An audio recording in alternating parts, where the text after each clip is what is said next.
کہتے سویرے سویرے آیا تو کہنے لگا حضور مجھے توبہ کرا دیں، آج کے بعد نہ جھوٹ بولوں گا، نہ حرام کھاؤں گا، نہ شراب پیوں گا۔ تو کہتے ہیں جتنے لوگ بیٹھے تھے کان کھڑے ہو گئے، کہا تجھے کیا ہوا؟ کہنے لگا 11-12 سال کا نوجوان آیا مجھے توبہ کرا گیا، چڑھتی جوانی، 11-12 سال 14-15 سال کا بچہ مجھے توبہ کرا گیا۔ تو کہتے ہیں ہم محض حیرت ہوئے کہ اتنا سا بچہ؟ تو کہتے ہیں کسی نیک باپ کا بیٹا تھا، کسی پرہیزگار ماں کا بیٹا تھا، گھر میں تربیت ہوئی۔ اتنے بچے تو خانقاہ بھی نہیں جاتے، اتنے سے بچے تھوڑی کسی ادارے کے فارغ التحصیل ہوتے ہیں، کس مدرسے سے پڑھے ہوتے ہیں؟ کہتے ہیں چھوٹی سی عمر۔ تو کہا جناب آپ کو کیسے ملا؟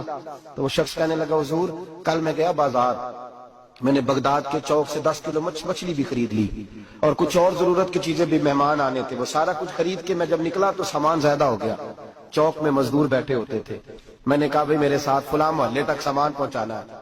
وہ بچہ کہنے لگا چچا اگر میں چلوں تو، میں نے اس کو ایڈریس وغیرہ بتلایا تو 3 دینار مزدوری طے ہو گئی سامان گھر پہنچانے کی۔ کہتے میرے ساتھ وہ نکلا اور جب رستہ طے کرنے لگا تو رستے میں گرمی بڑی سخت تھی، ظہر کا وقت تھا، ذرا ہم نے چند قدم اٹھائے، 2-4 گلیاں گزرے تھے کہ اذان ظہر کی آواز آنے لگی۔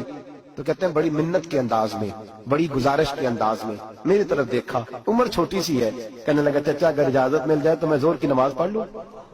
کہتے ہیں میں ایک جگہ پھٹے پہ بیٹھ گیا اور گپے کرنے لگا، سامان وہاں رکھا، میں نے کہا پڑھ لے نماز۔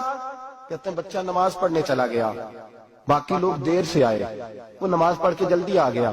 میں نے کہا بیٹے تو جلدی آ گیا ہے؟ کہنے لگا اس لیے جلدی آیا ہوں کہ آپ یہ نہ سمجھے یہ کام چور ہے، میں نے نفل چھوڑ دیے ہیں، فارغ ہو کے پڑھ لوں گا۔ کہتے ہیں سامان اٹھایا، رستے میں گرمی شدت کی تھی، اس کا پسینہ بہنے لگا، میں آگے بڑھا، میں نے کہا بیٹے سامان تھوڑی دیر کے لیے مجھے دے دو، گرمی زیادہ ہے۔ کہنے لگا چچا کسی کا تربیت یافتہ ہوں، کسی نے ٹریننگ دی ہے، کہا ماں باپ نے کہا تھا حرام لقمہ گھر نہ لانا، کہا بات کیا ہوئی؟ کہنے لگے میں آپ کو نہیں دے سکتا، اس لیے کہ 3 دینار مزدوری گھر پہنچانے کی طے کی ہے، اگر آپ اٹھائیں گے تو پھر میں پیسے پورے نہیں لوں گا۔ دامان نے توکل کی، یہ خوبی ہے کہ اس پر پیبند لگے ہوتے ہیں پر دھبے نہیں ہوتے، میں پھر مزدوری پوری نہیں لوں گا، پیسے کم لوں گا۔ کہتے ہیں میں محو حیرت ہو گیا، اس جوان کی بات نے میرے سارے وجود تھر تھر کما ڈالا کہ اس دور میں اس قسم کے لوگ۔ کہتے ہیں گھر لے گیا اس کو، میں سامان رکھا، میں نے کہا تم یہاں ٹھہرو میں 3 دینار مزدوری لاتا ہوں۔ کہتے ہیں پیسے لینے گیا تو بیوی کو بتایا بڑا نیک ہے، بڑا پرہیزگار جوان ہے، کہنے لگی روٹی پکی ہوئی ہے، اسے کہو دوپہر کا کھانا کھا لے۔ کہتے ہیں میں باہر گیا، 3 دینار تھمائے، میں نے کہا بیٹے ایک بات مانو گے؟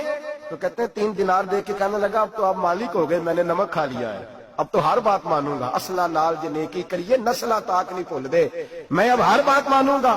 تو میں نے کہا دوپہر کا کھانا کھا لو۔ کہتے ہیں اس کی گردن جھک گئی اور بڑے دھیمے لہجے میں کہنے لگا میں نہیں کھا سکتا، میں نے روزہ رکھا ہوا ہے، روزہ رکھا ہوا ہے، نفلی روزہ رکھا ہوا ہے۔ کہتے میں اور پریشان ہوا، میں نے فوری طور پہ سوال کیا کہ اب تو کدھر جائے گا؟ تو کہنے لگا اب میں کہیں نہیں جاؤں گا، میرے 1 دن کا خرچہ میرے ماں باپ نے جو ڈیوٹی لگائی ہے وہ 3 دینار ہے، پورا ہو گیا ہے، اب میں باقی جو وقت بچے گا یا قرآن پاک کی تلاوت کروں گا یا محمد عربی پہ درود و سلام پڑھوں گا، میں اب کوئی اور کام نہیں کروں گا۔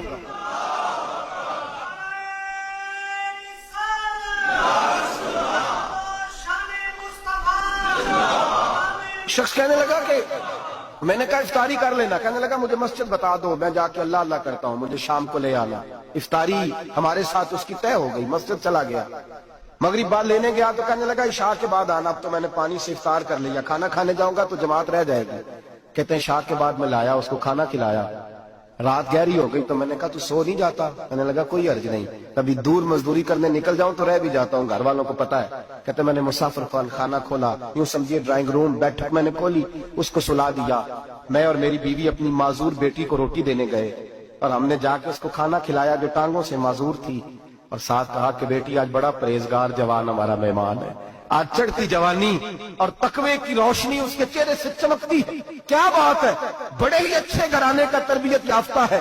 کہتے ہیں بچی کو کھانا کھلا کے لوٹے، اپنے کمرے میں سو گئے، بیٹی اپنے کمرے میں لیٹ گئی، ترس گئے تھے کہ بیٹی قدموں پہ چلے۔ تہجد کا وقت ہوا تو دروازے پہ دستک ہوئی، بڑی بے چینی کے ساتھ اٹھے میاں بیوی کون ہے؟ بیٹی کی آواز آئی ابا جی دروازہ جلدی کھولیں۔